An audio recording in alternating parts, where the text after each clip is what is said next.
그분들도 DHL로 이거 하고 있어요.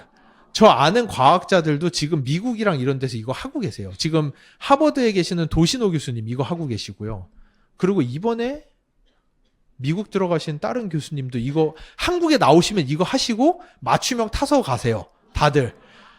그러니까 이거를 이 영역을 아는 과학자들은 엄청나게 하고 싶어 하는데 한국에밖에 없어가지고 못하는 수준이에요. 그러니까 여러분들이 약간 자부심을 가지시면 좋을 것 같아요. 이게 한국에서 이렇게 자유자재로 돌아가고 있는 시스템이 있다라는 거는 이거는 사실은 특혜입니다. 사실. 예. 그래서 지금 그렇게 되어 있고요. 그래서 이제 제가 해야 되는 핵심 인트로는 다 한 것 같아요. 이제 내용들을 이제 잠깐 넘어가면서 발표하도록 하겠습니다. 저희 회사 간략한 소개이고요. 그래서 저희 회사 어드바이저 분들이세요. 저희 사회이사이시기도 하고 지금 현재 보람의 병원장 계신 정승현 교수님이라든지 오늘 오후에도 줌으로 밑에 있는 이세원 교수님 저희 호흡기 내과 그래서 COPD 연구 지금 신약 개발 같이 하고 있거든요. 이런 거라든지 서울대 어린이병원 자폐 가정의학과 이런 지금 어린이병원 쪽에 이제 자폐 아이들도 분변 시료가 200개 이상 모여가지고 자폐 아이들 장안에 도대체 어떤 특징이 있길래 이러느냐. 왜냐하면은 아마 아시겠지만 주변에 이제 자폐아가 있는 분들은 아마 아실 거예요. 자폐아들의 되게 큰 특징 중에 하나가 뭐냐면은 다운 증후군도 그렇고 장 불편감이 엄청 커요. 설사변비가 되게 작고요. 대부분 자폐랑 IBS, 과민성 대장증후군은 같이 간다라고 봐요. 예, 그래서 그게 과학자들이 엄청난 비밀이자 신기해하는 부분인데 결국은 장내 미생물의 문제가 자폐까지 이어진다라고들 지금은 거의 다 대부분이 생각하고 있고 미국에서는 임상 이상까지 갔어요. 그래서 이게 참 미안하지만 건강한 아이들의 분변을 약간 초코우유 성상으로 만들어서 자폐 아이들에게 이식을 해주면은 자폐가 개선율이 엄청나게 높아진다는 임상시험이 가고 있어요. 그러니까 장 안에 있는 미생물들이 왜냐하면은 저희 뇌로 가는 물질의 대부분이 장내 미생물이 만들어요. 근데 이런 것들이 기능이 떨어지기 시작하면은 뇌로 가야 되는 적절한 물질들이 뇌에 도달하지 못하는 것과 문제는 그러니까 마이크로바이옴은 여기서 여기까지 간다라고 보시면 돼요. 평타만 쳐도 되는데 이쪽으로 가서 대사체의 종류가 엄청나게 많고 건강한 유익물질이 많이 나오기 시작하면 베스트. 근데 여기서 안 좋으면은 그냥 안 건강하고 만 게 아니라 문제가 뭐냐면 독소가 나와요. 장내 미생물에서. 80년대에 독일에서 논문이 나온 게 뭐가 있었냐면은 자폐 아이들의 특징 중에 하나가 장내에 곰팡이가 되게 많다. 근데 곰팡이는 뭐가 있냐 덴드라이트라고 해가지고 팔이 있어요 애들은. 그래서 혈액까지 나가는데 곰팡이가 여러분 아시죠? 아플라톡신부터 해서 뇌독소를 되게 많이 만들어요. 그래서 어린 나이에 이 곰팡이가 장에 일부 서식을 하면서 그 독소가 혈액으로 들어간 아이들의 특징이 아니게 이건 아직 추론이에요. 검증이 안 됐지만 이런 얘기도 있을 정도로 근데 이 곰팡이가 제일 많이 생기는 거는 항생제로 장내 미생물 한번 초토화시키고 나면 곰팡이가 확 올라와요. 예, 왜냐하면은 얘네가 서로 싸우는 관계예요. 그러니까 어떻게 생각하시면 되냐면은 김치에서 초반에 산소를 꽉 없애죠. 산소를 꽉 없애가지고 미생물이 확 자라게 하잖아요. 김치는 미생물이 한번 확 자라고 나면은 곰팡이가 거의 못 껴요. 그러니까 웬만한 건 밖에 내놓으면 곰팡이가 확 껴야 되는데 여기는 곰팡이가 못 껴요. 왜냐하면 미생물 나와버리거든. 미생물이 완전 꽉 잡은 거야. 거기를. 곰팡이가 발을 디딜 틈이 없어요. 사실 그게 우리 장이 돼야 되는 거예요. 우리 장이 미생물이 꽉 차가지고 곰팡이 같은 애들이 발을 못 디디게 해줘야 되는데 미생물이 떨어지기 시작하면서 곰팡이나 막 이런 안 좋은 애들이 끼기 시작하면 그게 이제 안 좋아지는 부분인 거예요. 그래서 그런 것들, 그래서 자폐 아이들 연구도 많이 하고 있고요. 예. 그리고 홀자펠 교수님 같은 경우도 저희가 쓰고 있는 이 피마스라는 시스템과 마이크로바이옴이라는 시스템을 홀자펠 교수님이 가지신 기술로 다 들어온 거거든요. 그래서 이 부분은 넘어갈게요. 이런 내용들 이제 아시니까 한번 예전에 보신 거라서 미생물이라는 게 요게 이제 무엇이냐면은 그러다 보니까 장내 미생물의 다양성이 이렇게 중요한지를 몰랐던 거예요. 과학자들이. 그래서 지금까지 항생제라는 걸 개발해서 이제 병이 똑똑 떨어지게 쓰려고 항생제를 엄밀히 얘기하면 오남용을 한 거죠. 엄청나게 오남용을 했고 5년 전만 해도 우리나라 수돗물을 찍으면은 항생제가 되게 많이 들어있었어요. 왜냐하면은 우리나라에 처방되는, 그때까지만 해도 우리나라에 처방되는 항생제의 80%를 축사에서 처방을 했어요. 왜냐면은 항생제를 먹이면 동물이 살이 쭉쭉 쪄요. 살이, 돼지가 출하 시기가 20일씩 당겨져요. 살이 막 쭉쭉 쪄가지고. 그래서 우리나라에서 사용되는 항생제 80%를 축산농가에서 썼는데, 문제는 뭐냐? 얘네 똥으로 항생제가 엄청 나오는 거예요. 오줌이라. 근데 그게 지하수로 스며들어가지고 한강으로 들어오기 시작하면서 우리 수돗물에서 항생제가 엄청 높아지기 시작하면서 5년 전에 축산농가 항생제 사용을 제지를 걸었어요. 그래서 이제 좀 줄어들기는 했는데, 이 정도로 항생제가 오남용이 되다 보니까 과학자들이 분석을 해봤고, 어린 나이에 항생제를 먹은 아이들이 어떻게 되는 거야 도대체. 그러고 아이들의 이제 병적 기록부를 쭉 5살까지, 2살 때부터 5살 때까지 쭉 훑어봤더니 2살쯤에서 항생제를 많이 먹은 아이들은 5살이 됐을 때 비만이라든지 천식이라든지 아토피 발병률이 월등히 높다라는 걸 확인을 해요. 그래서 과학자들이 충격을 먹어요. 충격을 먹고 이게 뉴잉글랜드 저널 오브 메디신이라고 엄청난 유명한 논문에서 검증을 한 거예요. 동물한테. 이 동물들한테 항생제를 먹이면은 진짜 살이 포동포동하게 쪄요. 저희도 실험실에서 쥐한테 먹여보면 살이 포동포동하게 쪄요. 여러분, 감기 걸리고 나서 이게 항생제랑 이런 거 막 먹고 나면 이렇게 약간 뱃살이 느는 것 같고 좀 그런 느낌이 그게 사실이에요. 살이 많이 쪄요. 항생제로. 근데 과학자들이 야, 이게 진짜로 장 안에 미생물이 붕괴돼서 그런 게 아니라 혹시 이게 스몰 몰리큘이라서 이 케미칼이 혈액으로 들어가서 혹시 살찌는 걸 자극하는 거 아니야? 라는 이야기가 나와서 알았어. 그러면은 얘한테는 항생제를 주지 말고 얘의 장내 미생물만 한번 넣어보자. 얘 똥을 이식을 해봤더니 그래도 비만이 되는 걸 보면서 이게 항생제 때문이 아니라 진짜 항생제가 들어가서 장내 미생물을 붕괴시키면 비만이 되는구나 라는 걸 알게 되고, 그러다 보니까 이제 과학자들과 의사들은 놀란 거죠. 야, 그럼 이 다양성을 다시 회복을 시켜놔야 되는데 방법이 없네가 이제 현 시점인 거예요.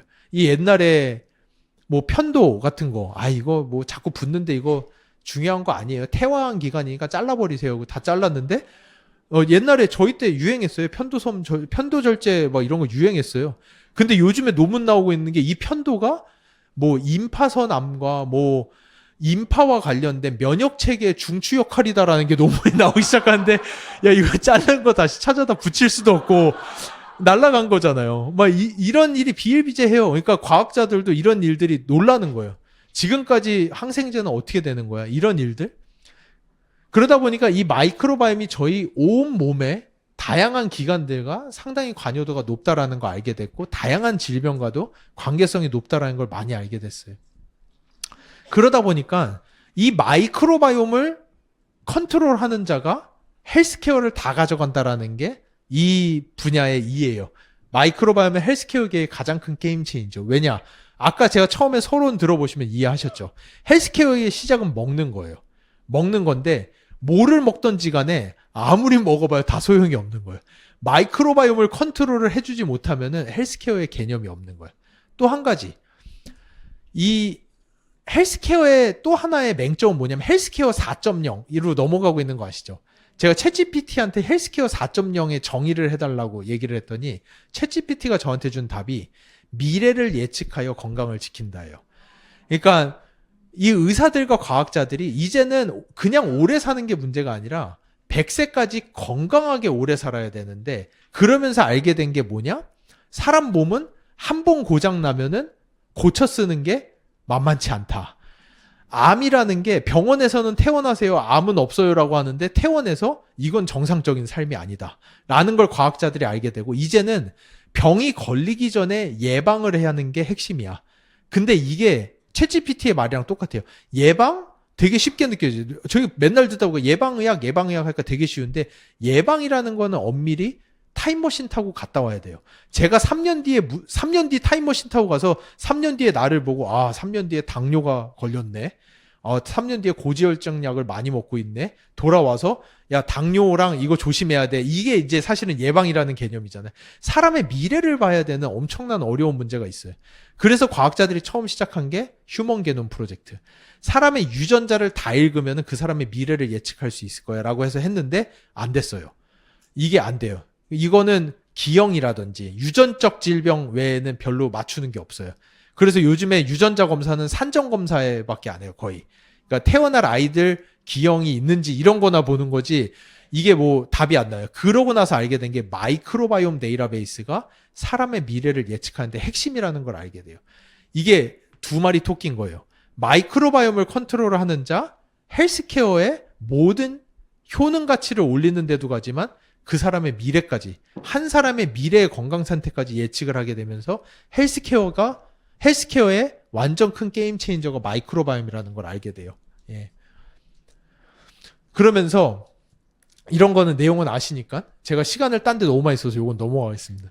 그래서 이게 그 충격적인 논문이에요. 2012년에 나온 논문인데 건강한 사람의 특징은 장내 미생물 다양성이 높다라는 거. 이거를 끌어올려야 되는데 이게 거의 불가능에 가깝다.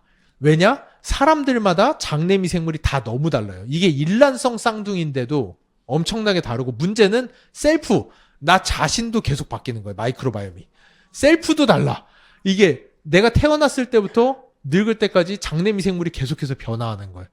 다양성, 이게 그래서 유산균이 최고야는 정말 쉬웠어요. 유산균만 계속 먹으면 돼. 다양성이 최고야로 가니까 다양성은 계속 변하고 있고 사람마다 다 다르고 그러다 보니까 변을 받아와서 측정해서 맞춤형으로 들어가지 않으면 다양성을 높일 수 있는 방법이 없고 그러다 보니까 전 세계 유일한 플랫폼이 이 마이랩이라는 플랫폼이 된 거예요. 거기에다 더해가지고 이 개인 맞춤형을 하기 위해서는 피마스라는 핵심 특허가 필요하다는 걸 알게 됐어요. 마이랩이라는 제품과 시중에 있는 제품의 차이점을 잠깐 말씀드릴게요. 1세대, 2세대, 3세대로 나눠보시면 돼요. 사람들이 장내 미생물이 되게 중요해 해가지고 장 안에 어떤 미생물이 있는지를 보자. 유전자 분석기를 가지고 찍은 게 1세대예요. 이게 1세대 기술. 여러분이 인터넷에서 볼 수 있는 마크로젠, 마이바이옴 스토리, 테라젠 바이오, 심지어 몇몇 가지는 유전자 분석기 안 쓰고 그냥 PCR이라는 아주 낙후된 부분만 쓰는 미생물 이름 맞추기 수준이에요. 그러니까 이게 1세대인데 우리나라에는 다 1세대예요. 마이랩을 빼고는. 모든 제품이 1세대 제품이에요. 미국에 가면은 영국의 아틀라스 바이오메드가 하는 2세대가 하나 있어요. 그거 외에는 다 1세대. 아메이는 1세대, 2세대, 3세대까지 다 가 있는 거예요. 마이랩은. 2세대가 뭐냐?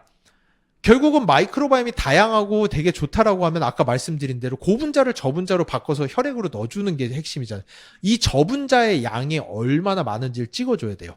그게 여러분이 보시는 듀얼 분석이라는 대사체가 우리가 먹은 걸 저분자 화합물로 바꿔서 넣어주는 양이 얼마나 좋은지. 그러니까 장내 미생물이 마냥 다양한데 얘가 아무것도 못하고 있을 수도 있어요. 특히 항생제를 먹었거나 방부제를 엄청 많이 먹으면 애들이 얼어요, 순간.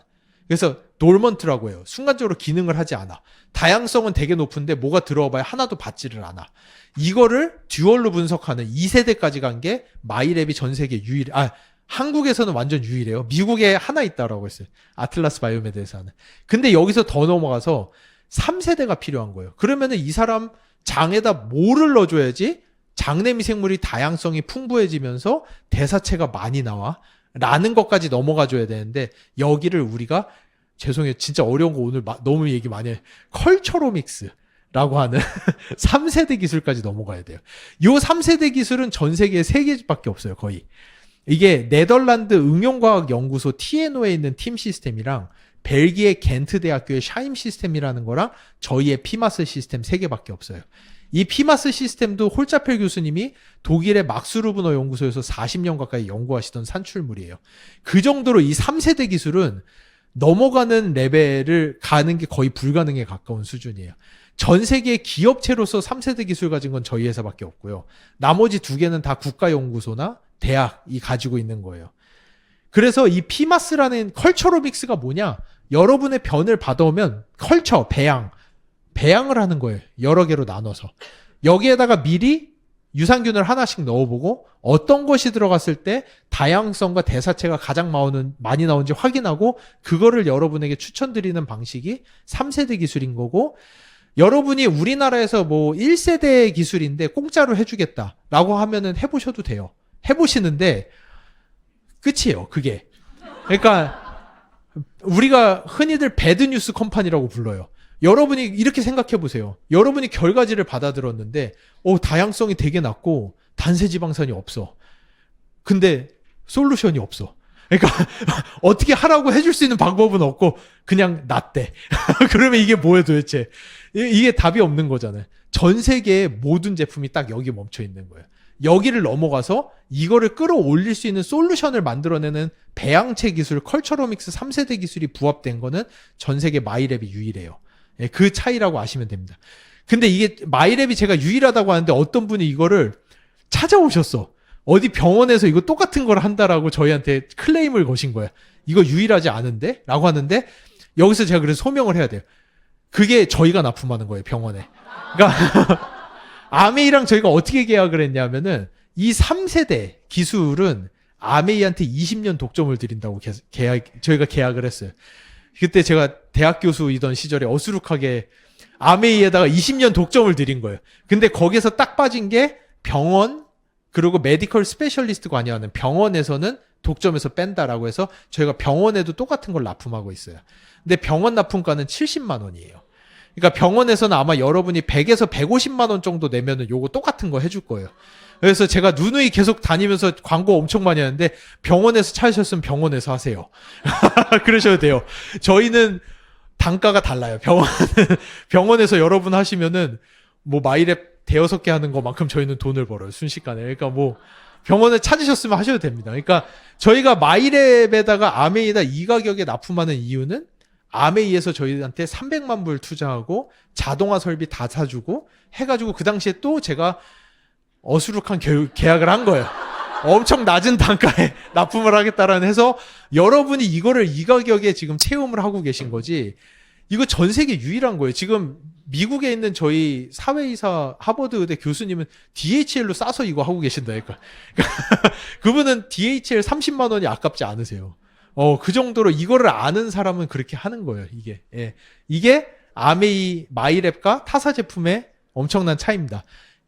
임상시험 결과예요. 실제로 섭취 전과 후에 마이크로바이옴 다이버시티, 장내미생물 다양성과 단세지방산의 양이 유의적으로 증가한 거를 임상적으로 검증을 했습니다. 이거 논문 보시는 분들은 유의차가 0.05 보다 낮으면은 되게 좋은 거야 라는 거를 아마 아시는 분들이 있어요. 약에서 이걸 약으로 승인을 해줘 말어를 0.05 이 통계 수치가 나오면은 약으로 승인을 해주는데 숫자가 작아질수록 좋아요. 0.001이다. 대박. 이거 바로 약으로 승인해 줄게. 이거는 우연의 일치가 아니야. 진짜 이 약 때문에 나타난 현상이야를 숫자로 나타내는 건데 요게 지금 저희가 돌리는 통계 프로그램 R이라는 프로그램에서 나올 수 있는 가장 작은 숫자예요. 이게 2의 마이너스 16, 16이면은 0.02 16개 2예요. 그러니까 이거는 절대 우연의 일치가 아니라 마이랩의 섭취를 통해서 장내미생물 다양성이 증가했다라는 엄청난 임상 결과. 81.45%의 사람들에게 개선 효과가 있어요. 약도 70% 넘으면 인정받거든요. 80%가 넘어갔어요. 근데 문제는 안 듣는 19.55%의 18.55%의 분들이 계세요. 지금 그게 문제인데 그것뿐만 아니라 이런 분들이 계시더라고. 나는 똥 잘 넣어. 나는 황금변이야. 맨날 안 해도 돼. 황금변과 장내미생물 다양성은 큰 그건 아닙니다. 그러니까 아무리 황금변이라도 장내미생물 다양성은 낮을 수 있어요. 높을 가능성이 높지만 낮을 수가 있어요. 그리고 특히나 이 현대를 사는 분들에게 장내미생물 다양성과 대사체, 포스트바이오틱스를 동시에 높은 상태로 유지하는 거는 극도로 어려워요. 그리고 피팅이 안 되는 18.55%의 분들도 거의 여기에 속하신다고 저희는 판단을 하고 있어요. 근데 이거를 뛰어넘는 수준으로 지금 가려고 알고리즘을 계속 만들고 있고 DB가 엄청난 속도로 쌓이기 있기 때문에 알고리즘은 점점 정확해지고 있어요. 예. 여러분들 섭취하시는 인스턴트 식품에 있는 감미료라든지 방부제 같은 것들 이런 것들은 식품에서도 균을 죽이려고 넣어놓은 건데 여러분이 장에다 매일 넣으면은 장내미생물 다양성이 높아질 수가 없어요. 이런 것들을 그러니까 이게 현대인에게는 장내미생물 다양성을 높이는 게 거의 필수와 같은 역할인 거예요. 이거를 할 수 있는데 안 하는 건 말이 안 되는 거예요. 사실 엄밀히 얘기하면. 특히나 저희가 그로잉랩 하면서 되게 충격적으로 보고 있는 게 아이들의 장내미생물 다양성과 단세지방산 포스트바이오틱스는 거의 처참한 수준이에요. 진짜로. 너무너무 낮아요. 왜냐? 저희의 장내미생물은 저희의 면역체계가 같이 시너지를 만들어내고 같이 이제 그 유니티를 가지고 있는 부분이고요. 저희 면역 세포들과 마이크로바이옴은 거의 붙어 있다라고 보시면 돼요. 둘이 계속 소통을 하는 존재인데 그러다 보니까 우리 장 안에 우리 면역 시스템은 우리 몸을 완전 컨트롤하려고 해요.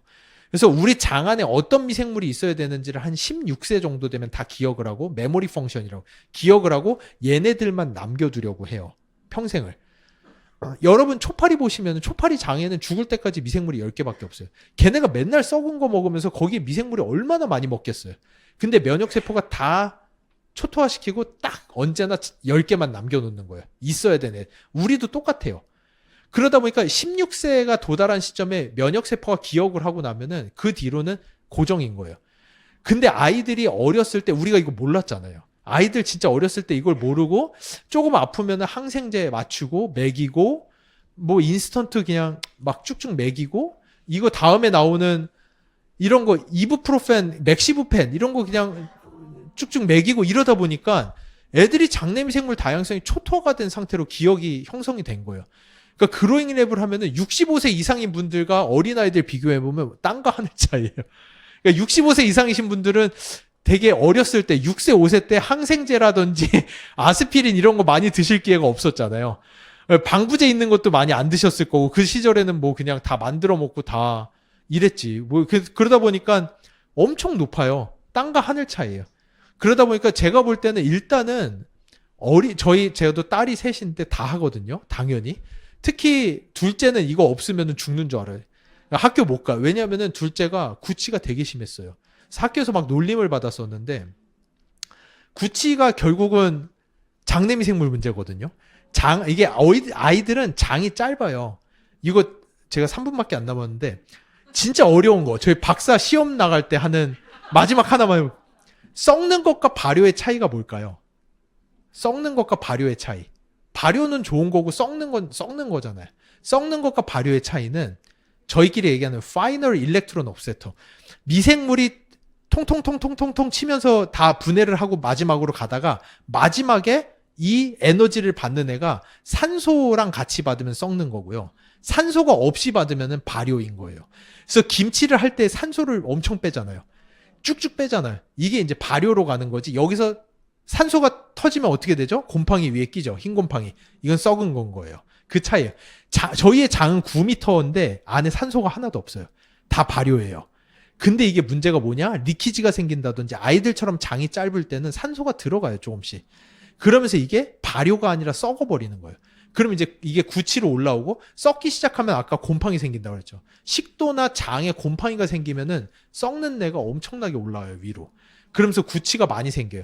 이 곰팡이가 번져 올라와서 식도나 구강 쪽에 곰팡이가 끼기 시작하면 구취가 엄청 심해져요.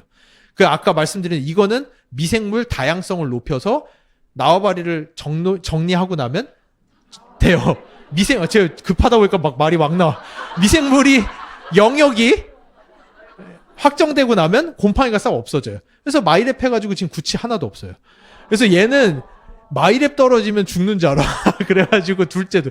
그래서 저희 아이들은 여러분들도 아이들 한번 테스트 해보세요. 충격받지 마세요.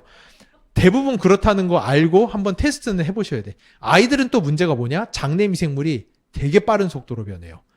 그러다 보니까 어쩔 수 없이 아이들은 마이랩, 그로잉 랩을 한 6개월에 한 번 정도는 하면서 모니터링을 쭉 해주시면 좋을 것 같아요. 그래서 이런 것들, 해열제, 의약품, 음주, 술 드시면은 엄청 떨어집니다. 다양성. 근데 놀라운 거는 한 번도 안 드시는 분, 일주일에 5번 드시는 분이거든요. 일주일에 1, 2회 정도는 크게 안 떨어지는 것 같아요. 근데 음주가 엄청나게 일주일에 5번 이상 드신다? 뚝뚝 떨어집니다. 그러니까 이런 거 좀 참고하시면 좋을 것 같고요. 바이러스 감염도 장내미생물 다양성 붕괴의 핵심 원인이에요. 그러니까 이런 것들. 그래서 현대를 사는 분들에게 장내미생물 다양성을 높이는 거는 극도로 어렵고 되게 집중하셔야 된다라는 것과 그래서 마이크로바이옴 마지막 페이지입니다. 마이크로바이옴이 식품과 건강기능성 섭취를 통한 예방적 접근의 핵심. 되게 어렵지만 제가 오늘 한 얘기 다 들어있죠.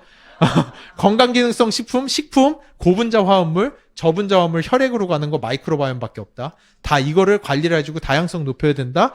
이거의 데이터베이스가 쌓이기 시작하면 한 사람의 미래를 보는 알고리즘이 나온다. 이 알고리즘이 나오게 되면 아메이가 전 세계 건기식 시장 다 가져간다. 여기가 결론인 것 같아요. 그래서 여기까지 오늘 하고 마치도록 하겠습니다. 네, 감사합니다. 네.